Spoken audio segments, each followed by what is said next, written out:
Hello, I'm Michael Kurland, CEO and co-founder of Branded Group, an award-winning facility maintenance and construction management company that services multi-site commercial properties such as retail, restaurants, healthcare facilities, and educational institutions. Welcome to the Be Better podcast. Each week, I interview thought leaders from a variety of industries who will share their stories and the lessons they learn as they strive to be better for their clients, partners, employees, and their community. Are you ready to be better? All right, and welcome to another episode of the Be Better podcast. I'm your host, Michael Kurland. Joining me today, special guest, we have Robert Branca. He is the president of Branded Realty Group and Branded Management Group, not to be confused with Branded Group, which is our company out here in California. So, Robert, welcome to the show, and tell everybody a little bit about yourself and what your companies do. Sure. So we're essentially a family business. We're in franchising, real estate development, and private equity. We started here in Massachusetts, so we're the East Coast branded. You're as far away as you probably can get in Southern California, and we're in the Northeast. I'm sitting in Massachusetts right now, the other branded. We started off with Dunkin franchises, which is a fantastic brand. We operate a network in Massachusetts, a network in New York, and a network in Ohio. We used to operate one in Florida, which we sold about 6 or 7 years ago. We also do a lot of real estate development related to those franchises and non-Dunkin real estate, commercial real estate like plazas, office buildings, apartment buildings, things like that. We also invest in other companies. We actually were founding partners in a company that owns franchisors and some other companies in different industries that we think we have some sort of competency in their business, and we can perhaps help them with funds and expertise. Well, and we also, you and I have a unique connection that we didn't even know about until we started talking pre-show. It wasn't my first job. My first job was at Caldor, and if anyone knows what Caldor is, I will send you a gratitude journal. That was back in Connecticut. But my second job ever was working for Dunkin Donuts franchisee in Wilton, Connecticut. Mm-hmm. And it was Kane Management. And you used to be the lawyer for I Kane was the Management. Family's attorney, right? Yeah. Great family. Yes, great family. I just saw one of them on an episode of Below Deck Mediterranean. Sean, that doesn't surprise me. Yeah, he runs in all kinds of circles. Yes. He was Johnny Damon's charter guest. Oh, great. I'm glad to hear Sean is still doing well. So anyway, we're doing this season on gratitude. We've been talking a lot to our guests about what their personal practices are with gratitude and what they've learned throughout the pandemic, et cetera. So let's talk about that. You're in the restaurant industry. How has COVID affected that, and what has it taught you, and what are you grateful for coming through this pandemic? Sure. So, it was actually right before things started shutting down. It was my last business trip. I was in Washington, D.C. We were on a conference call with, the other brand leadership at Dunkin', and our then CEO had been at McDonald's in Asia. So he had lived through SARS, MERS, mad cow disease. So he was, had a lot of crisis management skills, and he really got us prepared. We weren't taking it seriously because at that point, people were like, oh, it's in China. People on the plane were joking about it. The hotel was full. There were long lines to get into the Senate and congressional offices. I do a lot of lobbying for the franchise industry and for Dunkin'. I'm chairman of their government affairs committee. And a few days later, it was like a light switch flipped, and nobody knew what to do. There was a huge amount of fear and uncertainty. So one of the things it taught me to be grateful for was to be a part of franchising, and also a part of maybe perhaps the best franchise system in franchising in terms of the franchisor-franchisee relationship. There were plenty of other people to lean on, fellow franchisees like our mutual friends. and the franchise management team. They were pretty much locked down, so we were left to our own devices largely to operate. And they helped us formalize systems, send out PowerPoints, get all our ideas, get our best practices, help us check with the local regulations, which were changing not just day by day, hour by hour. And some local boards of health were just making things up. So we quickly put together a team, and we talked to, I found out there was in Massachusetts, for example, there's a state board of health association.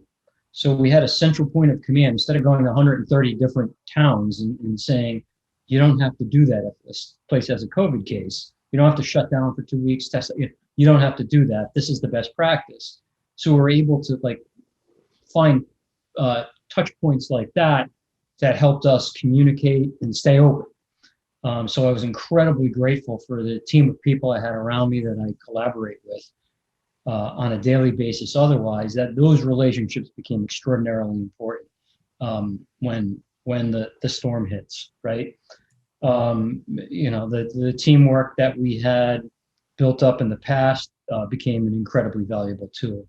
The same thing happened, when the Families First Act came out, and then the CARES Act came out. We were sort of caught between it. Families First Act provided an additional $600 a week in unemployment, basically paying people to stay home, whether they're legitimately scared. And I had people that were legitimately scared, some older employees or even the younger employees that said, hey, my parents live with me, my mom has diabetes, my dad has asthma. I'm afraid if I'm working in the store, I'll bring it home. So, we closed the dining rooms. We did drive-through only. And again, we worked on systems, you hand out trays, no touch transactions. And I always say it's sometimes better to be lucky than smart. We had made investments in our app infrastructure and some of the other things that we were doing, which turned out to be huge boosts, like third-party delivery. We had that stuff all set up and ready to roll when the pandemic hit. So we just put it on steroids, and that saved us. It kept our businesses open in large part. I closed some permanently. Some are still temporarily closed. They may never reopen. But, and right now it's because I don't have employees to work them more than anything else, because we're still having that problem. So we got together, we lobbied, we had all franchisee calls. We talked to the most common lenders in our systems and lobbied on behalf of our franchisees. Hey, this is what we'd like payment deferments to look like. We did webinars for our franchisees, my fellow franchisees, with some experts that came in. Here's how to talk to your landlord. Call your landlord. Don't have your lawyer call, because then he's going to have to get his lawyer, or she's going to have to get her lawyer, and the conversation is much different. These are things that are reasonable to ask for and reasonable things to expect. So we did a lot of that so people didn't get stuck in terrible situations with lenders and landlords, and also help them with the PPP applications, right? These are the things you need to do to be prepared. And we were talking to the government the entire time. I spent more time lobbying, I think, than I ever had during a sustained period of time. Just it was over Zooms like this, as opposed to putting on a tie, running to the airport, and then flying home that night. It was a little bit easier in some respects to not have to travel and to be able to do it from home or my home office. And we were able to shape the legislation. And again, we were in a position where we were caught between the CARES Act and the Families First Act, and that's not an enviable place for a private citizen to be. But we were able to navigate it. We talked to other brands, the International Franchise Association. I'm very active in the Coalition of Franchisee Associations that I'm on the board of. And then I have friends that are franchisee leaders in other big systems. They're large franchisees. We talked continuously, made sure we had consistent messaging to Congress and to state governments. This is what, this should look like for franchising. Franchising should be included. So we were able to get people prepared to get PPP money, and we used it to compete with the expanded unemployment from the Families First Act. We just used it as large bonuses. One of my chief lobbying points is we should be able to use it to pay bonuses, attendance bonuses for people who are showing up, because we owe our businesses to these folks. And again, Another thing I was very grateful for were our core group of employees, just fantastically loyal people. Um, so we shoveled that money out to them, got it in their pockets right away, because we wanted to make sure that they felt rewarded for coming to work. And the customers, our guests, were phenomenal. They were throwing tip money at them left and right, because for them it was to go through the drive-through and see that familiar face that pre-pandemic they saw every morning. Um, that was huge to them too. So, and they showed their appreciation to our people. So again, I'm incredibly grateful to be part of the Dunkin system and part of franchising, and for our teams. They stood by our side, we stood by their side, and we all got through it together. It was a really incredible experience, one I will never forget. And I'll share with my kids. They're still somewhat younger now, but so they're having experiences they're never going to forget right now. So Yeah, I think for all of us, no one's ever that lived through it's ever going to forget the pandemic. I think right. that's and it's not quite over yet, and I don't think it's going away anytime soon. But at least we kind of got a hold on it. But I think you brought up a lot of really good points, and I want to touch on the things that I heard there. The grateful for the systems in place, like you were able to plug and play, and kind of even things you said it's better to be lucky than smart, right? Like I feel like that. I'm very grateful for that as well. When pandemic hit, when we started Branded Group in 2014, we did a cloud-based system. We didn't do servers in a server room and all these computers, and everyone thought I was crazy when we set it up. And it wasn't my call. It was the IT guy that I was working with. He made the call, but thankfully he did, because March 13th or March 14th was our last day, and we were able to flip a switch, and everyone worked remote starting that following Monday, whatever that was, the 17th or 18th. And without that system being set up in place, we would have had such a failure with our infrastructure. We would have had to have people coming in the office. I don't know how that would have worked, when we were right in the beginning of the pandemic. Like you said, people were on planes, people were joking about it, and then next thing you know, like, oh crap, this is real. Like we need to work from home, and it was a very uncertain, unknown time, right? Mm-hmm. So I think I'd like to agree with you on that, and I was very grateful for that from my point of view.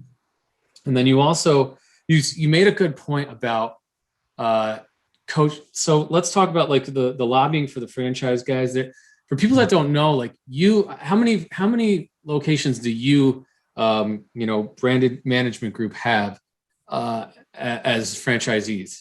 How many? We have 90. We have 90 units. We've actually opened a few because some that are gone forever, we sort of replaced them with better locations that became available to us during the pandemic. Sure. So another thing I'm grateful for. Obviously the business remains challenged, but again, grateful to be in business, grateful to be alive, still here on the other side of it. Right. And our extended family has about 2,000 units of Dunkin' franchises. So we're franchisors of other brands too. Absolutely. So overall, you at least have over 90 locations with these other restaurants that aren't Dunkin', and for you, and partners and partners. So you're a pretty big, especially. You're a pretty big fish though when it comes to being a franchisee. Correct? You're not on the mom and pop side of franchisees. No. And so the point I'm trying to make is there are people out there that they own 1, 2, maybe 3 restaurants, right? So absolutely. So they are a small, I don't want to say mom and pop because they have the backing of the franchise, right? But they are that's their lifeblood. So if they had that 1, 2 restaurants closed down, they don't have a way to make that money. So what you said about lobbying for these franchises to like teach them how to apply for the PPP and really like how to call their landlords without the lawyer. I think you made a really big point there. Like you made it a humanized thing. Like you brought empathy into the conversation, and you had, hey, John, call your landlord, Peter, and talk to him. Don't get your lawyer involved because then everyone's going to lawyer up and it's going to be a big legal process it's a different thing. Exactly. So I think that's great. Like the fact that you were able to go out there and use your knowledge and buying power to help these other smaller guys, navigate through this unknown time. Like, great job. I don't know if anyone's told you that, but I want to Well, give thank you. you. It wasn't just me. I mean, that's some of the value of the associations that we're members of. As we banded together, those of us that are in leadership. Obviously, if you're in leadership, you always have a heavier load to carry. Um, but um, but I can't say enough about my friends in this industry. All pulling together, everybody shouldering their portion of the load to make things happen.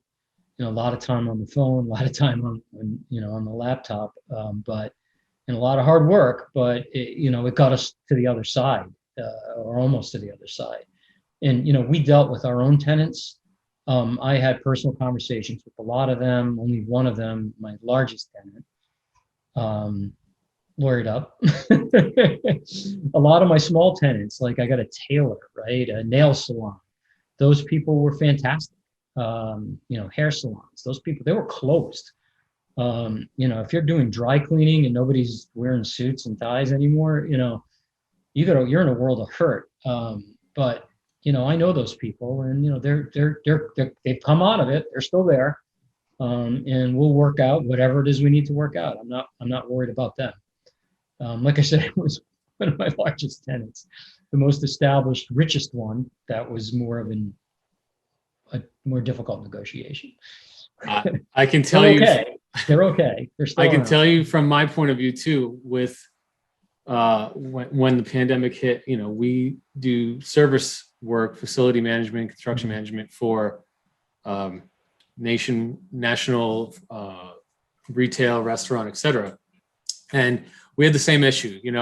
Our smaller clients were like, we'll pay you as fast as we can, and no, it may be a little bit of a lag in getting paid. And we were like, totally understand. We're going through this together. And we had a couple of our clients that were, okay, pandemic's here, and we're gonna go to net 120 on top of already whatever our terms were. And I'm like, that's 6 months from now. And they were like, yeah, but you keep working. Yeah, exactly. Deal with it. It is what it is. And we did what we had to do. We still work with all of them, but it was the stances, like you said, some of how you view it. So anyway, we have that in mind. So talk about now how, like you said, you're starting to come out of it on the other side of COVID. What's going on with you guys now? What are you seeing with the franchisees? How's everything starting to come together? Everybody's got a severe lack of employees. We're running on restricted hours because we don't have people to work shifts. We have stores that are closed simply because even though they have drive-throughs, that we don't have people to work them.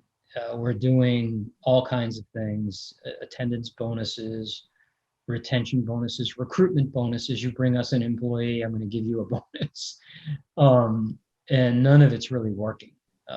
But we're lucky in that my family has a core group of employees. So we get a core group of our best stores remain open because those people have been with us for years, which is somewhat unheard of in this industry to have long-term workers in this sector, but we do. And their kids have come to work for us, and they bring, largely new Americans. Well, they're not so new. Many of them been with us for more than 10 years. But they brought, relatives of theirs that came over to this country. They got us, we gave them their start. So we're very fortunate to have those relationships with those people who again, are keeping us alive, keeping our bills paid. Again, things will get better. We've had bad times and good times will come again. It'll get easier to operate. We'll get more employees, I hope. I certainly hope. But it's a struggle right now. But again, along the gratitude aspect, I'm still in business. There are a lot of people in this industry who are not in business. A lot of small independent restaurants are gone for good. People I know.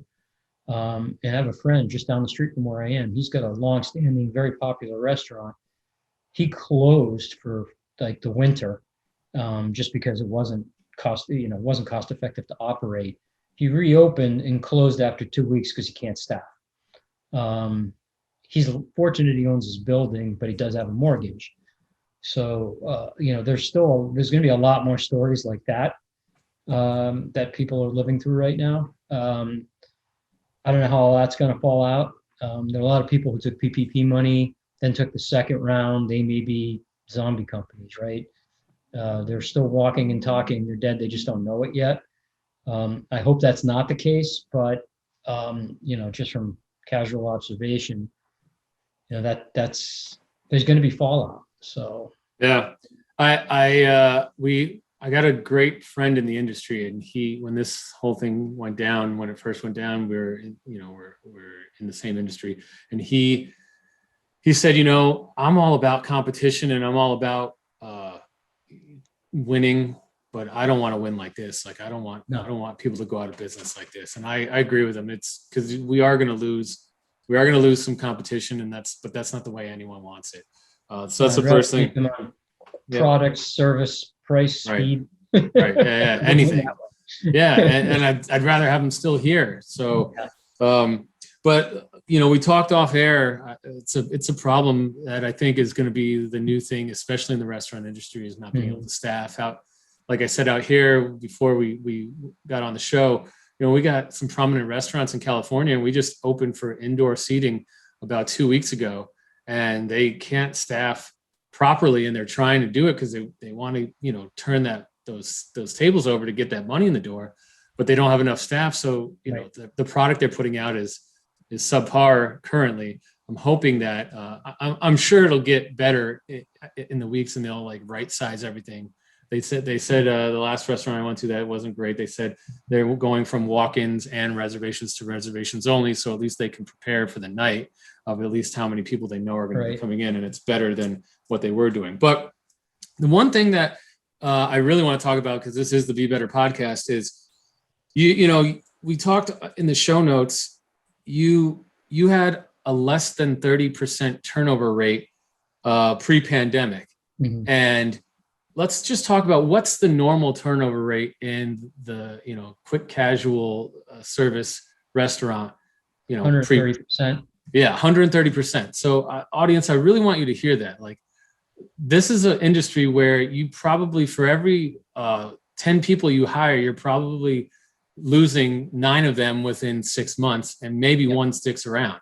So, this is not a number to be scoffed at. So to be at like less than 30%, like that, you are doing something right as a business owner. So you talked about a few things with your PPP money, because a lot of people took their PPP money and either put it in their pockets or whatever they did, some of the bigger businesses, but you did the thing that made you able to keep your employees. You were being better to your employees. You took that PPP money, like you said, and you used it for bonuses, for attendance and hiring. Let's talk about that. Like what pre-pandemic kept you guys at less than 30% in an industry that's an average of 130% turnover? Well, one good thing is to managers, right? Store managers, the employees in the store reflect the management, right? So having good quality people that you have a very good relationship with is where it starts. Pay, we've done surveys. My brand has done surveys. Pay is usually not the number one criteria for your best employees. It's how you treat them, how they're recognized, how they're trained, what kind of training you provide, tools that you provide to them to train their crews. That makes their life easier. And then some of the other benefits, like paid leave. We had, you could earn up to 3 weeks of paid leave. Everybody. And everybody gets the same benefits that I get, right? I'm the president of the company. They get the same health insurance. Treat everybody equally, like you want to be treated. And then, and then the lobbying thing, like paid sick leave came in, and that just kind of screwed us up because we're already given 3 weeks. Some people just would say, well, I'm not going to take it. Well, okay, well, here's a check for 3 weeks pay. Some people wanted to do that, particularly students. They wanted the money more than anything. But we had a lot of people, like they wanted to go back to the old country. Like I said, new Americans, people from Albania, from Brazil, from Romania. And that's usually they would want to go for an extended period. So it was important to them to have a long enough period. And then if they stay another week or two, not to fire them and make them start all over to earn, because it's important to them that they go to the major life events, right? That their family has that's still there, the births, the marriages, the things like that. Somebody's an elderly relative's ill, see them one more time. That was important to them. So we recognized that, my partners and I, and recognized that from my father-in-law, who's the founder, started that practice because he was one of those guys, came to this country with nothing. So we kept those connections. And then while they would go for 3, 4, 5 weeks, their kids would come to work for us. So every summer break, it worked for them, it worked for us. Their household had extra money. And then the government came in and said, oh, here's another week you have to provide. So we struggled, like, well, what do we do? Do we replace a week? We're like, if I were that person, I feel like I was getting screwed, even though the government screwed me, right? You rely on your boss to treat you well, right? Your management team to treat you well. So we just added it. It cost us more money, but we felt it was the right thing to do. And it was, because those people are still with us, right? Through this pandemic, through getting another $600 a week, that opportunity. That's just one example of the kind of thing, because I know we have limited time, but putting yourself in somebody else's shoes helps you make better decisions. So being better that way is, if I was in that situation, what would I want? And if I know that person, I know what they want, right? And I know how they're going to feel. Again, it's a compelling cost environment right now. Those decisions are going to get harder and harder. And I think more experienced managers are going to come through this better than less experienced managers, than bean counters. I think relationships are going to matter even more. And they certainly mattered through the pandemic. They're going to matter even more coming out.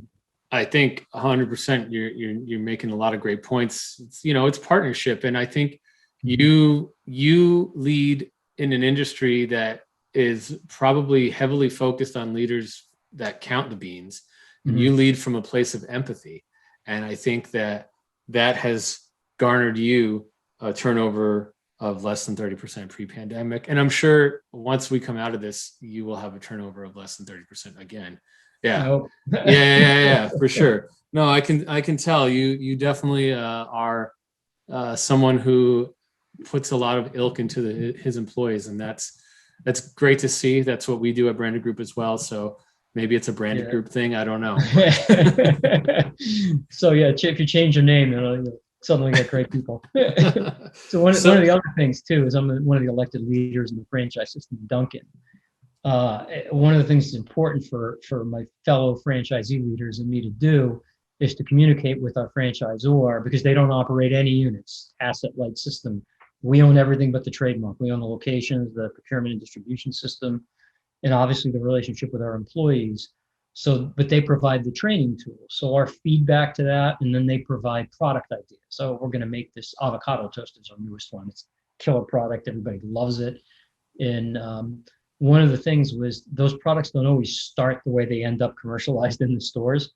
One of the things is this needs to be easy to do, right? Because that's going to be made in our sandwich station. And that's the toughest job in our store. So I have to think of, and I've done that job, right? And if I go back, I have as well. I have done the sandwich station. That's right. I'm speaking to experience, right? Yeah. I need to make that job easier for that person to do, right? Because that's incredible stress. You're near hot equipment, and we put in huge exhaust hoods. We actually manufacture them now. We make them for the restaurant industry. It's one of our businesses. We make restaurant equipment. But we put those in every store. We don't have to. It's not a brand standard. It's not required, but it's much more pleasant to work there. So we think about things like that. So when we communicate that stuff to our franchisor, we're like, this is a best practice. You should do it. And this product, we need to score them. Like, we need to take the complexity out of it. I need that person to want to show up to work and to feel good about it, having accomplished, gee, I did, 1,000 transactions today. I want them to feel good about doing 1,000 transactions, not, oh no, not another 1,000 customer day, right? And and communicating that to our franchisor team. And not that they don't think about that. They're all decent people, they're good, honorable people, but these are our employees. So, we have to constantly advocate for making that job easier to do. You're hitting home with a lot of points. Just you are being better to your employees in a job that's not the easiest job, and so you're taking everything you can to make their job just a little bit better. And that's similar to what we've done at Branca Group, and what we've tried to do from the beginning. Is our mission was one of our our values is being better to our employees, and we treat them fairly with pay. We treat them fairly with vacation, like you said. That's one of the things that we gave them right off the bat. We have the same health benefits. We have the same 401k. So we want them to stick around. We want our employees to be there. And our job isn't fun either. You're on the phone all day and you're like shuffling between the client and the subcontractor and trying to get people to show up when they said they're going to show up. And when they don't show up, you're getting yelled at by the client. So it's not a fun job. It's difficult. So like you said. Yeah, so my brother-in-law, one of my business partners, who's our director of operations, one of the things he does, and again, he sees this in some of our best people, like he runs these contests. So it's fun for them to try to beat another store, right? Or to beat another crew, another shift. Right? Hold on 1 second. No, go right ahead. I got 2 dogs myself. Hey, we got an editor. He'll edit all this out. Hey. Relax. You can't do that. Shh. He wants that. Hold on. I think we got our cleaning lady here. Hold on 1 second. He hates her. This is gonna be fun. Hold on. Quiet. Stay.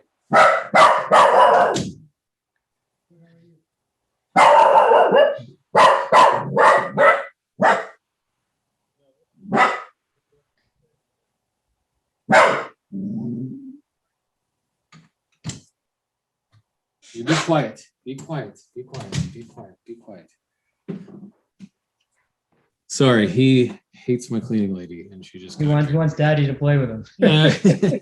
He's this little like Chihuahua terrier, and he weighs 15 pounds, but he thinks he's like a German Shepherd. 250. Oh, dude, we take him to the beach, and there's a dog beach, and the little dogs, he's like, get away from me. The big dogs, he goes and runs with them. Anyway, so let's pick it up in 3, 2, 1. When I say 3, 2, 1, pick it up from you were running contests, okay? Tell us about the contest. 3, 2, 1. So my brothers-in-law, they recognized right away that that's a motivating factor, that people like doing it. They like working, and they work harder because they want to win. And it almost doesn't matter what the prize is.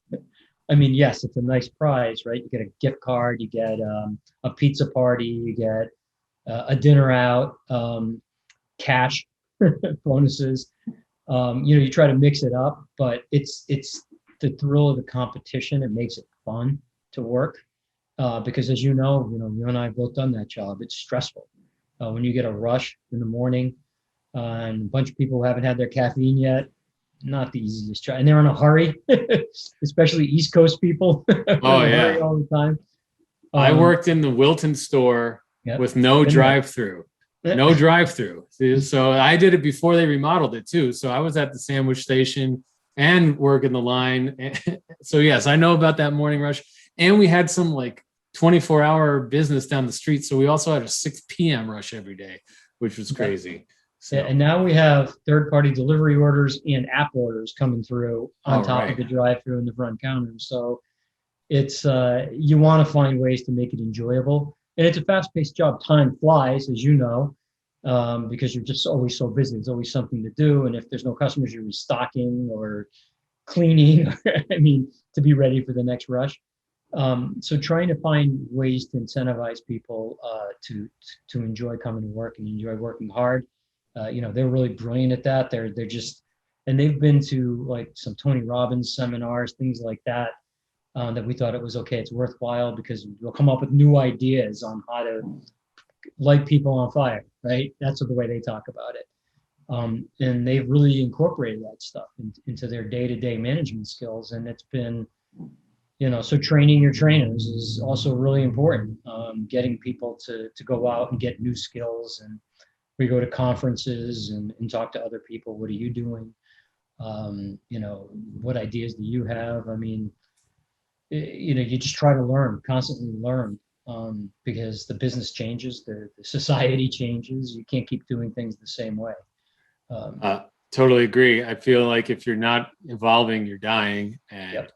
I think one thing you really touched on was the training. You've gone back to that like 2 or 3 times, that having a great training program in place.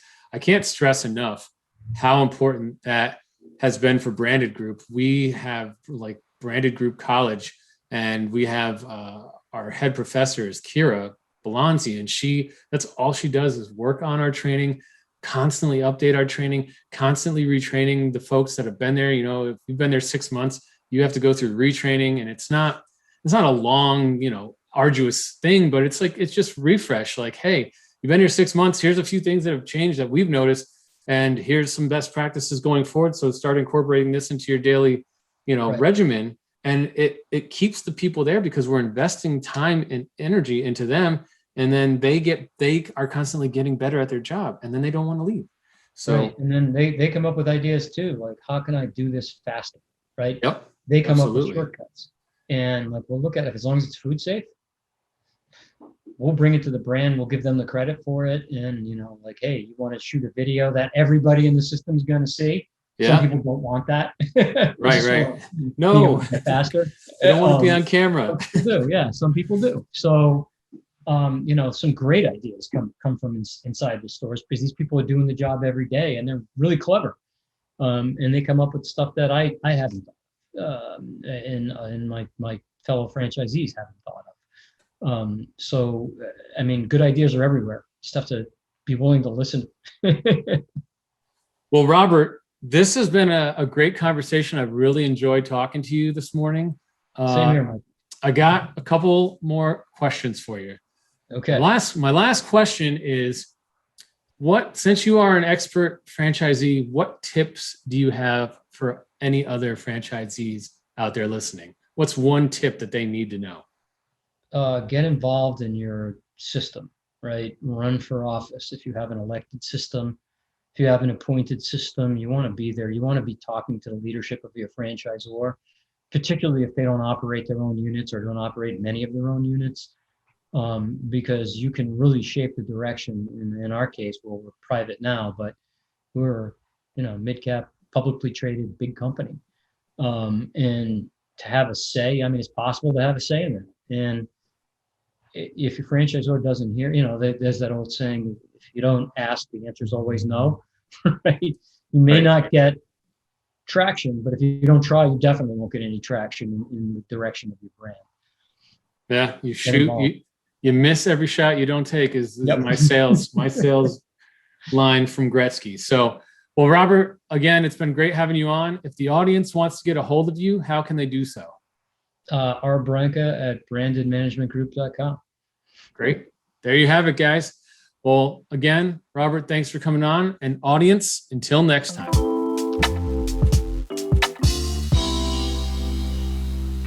Thank you for tuning in.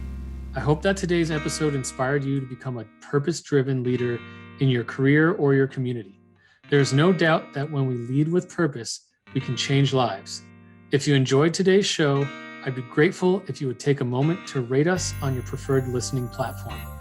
To learn more about Branded Group's Be Better experience and how we provide industry-leading, on-demand facility maintenance, construction management, and special project implementation, visit us at www.branded-group.com. Be sure to follow us on social media, and you can also reach out to me directly on LinkedIn. Until next time, be better.